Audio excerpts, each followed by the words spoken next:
This is Gadget Stop 321, and today I've been doing my journaling or my Bible study in my Hobonichi techo, and I used my Jinhao X750 with Chiku-Rin, Iroshizuku Chiku-Rin, and I said in a previous video that this is an ink that I just haven't been using very much because it was so pale, and I had tried using it in my Pilot Prera and that was just way too pale.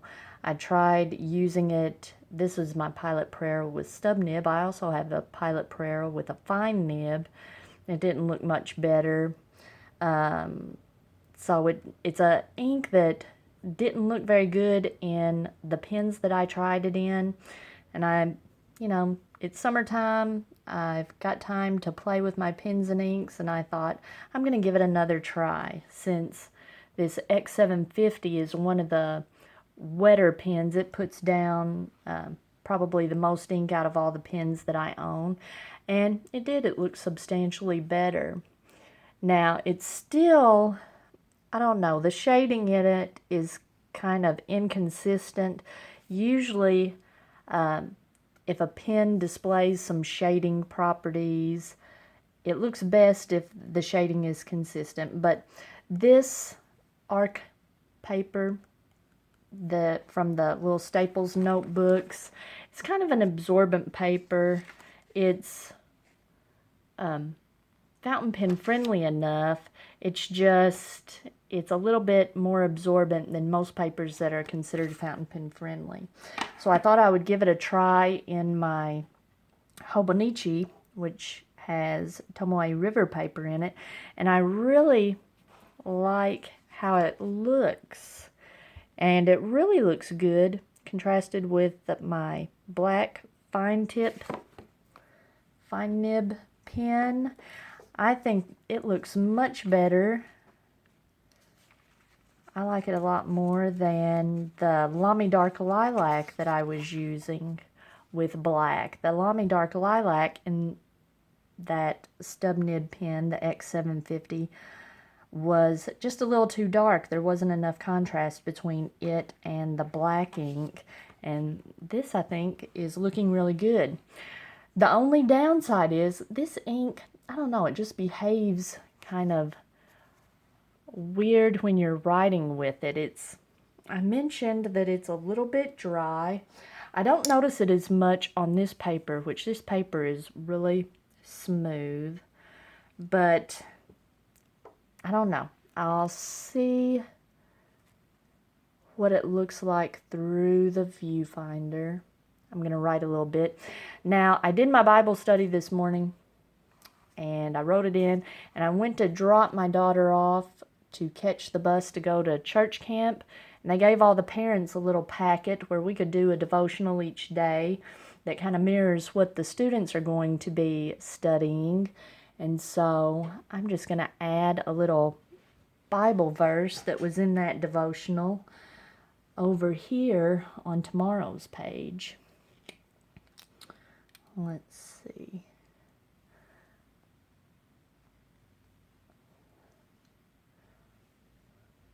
This comes out of the book of Psalms.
I don't know if you were able to see that as I was writing. I don't know if it will show up, but the ink just seems very watery, and it doesn't look great when it's going down, but as it dries, it ends up looking okay. So I guess I'll learn to live with it.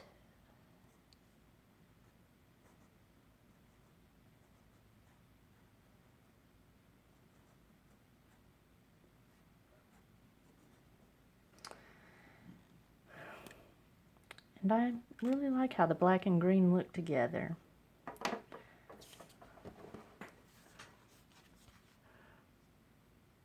And it ends up being fairly saturated.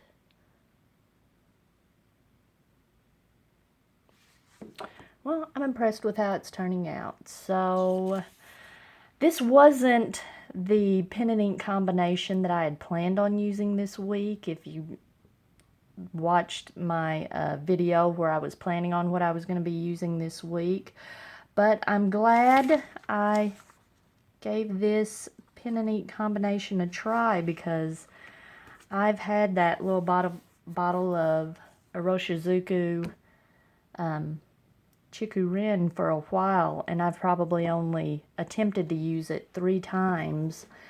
And but now I've found a pen and ink and paper combination that works. So that's just a lesson. If you try an ink in a certain pen and it doesn't work, try it in a couple different nib sizes, or if you have different pens that put down different amounts of ink, try it in those, because my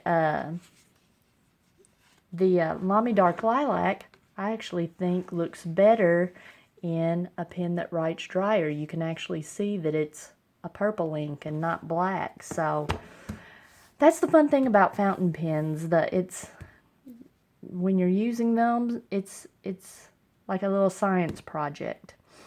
If you found this video helpful, please give me a thumbs up, and if you'd like to see more videos like this, please subscribe to my channel.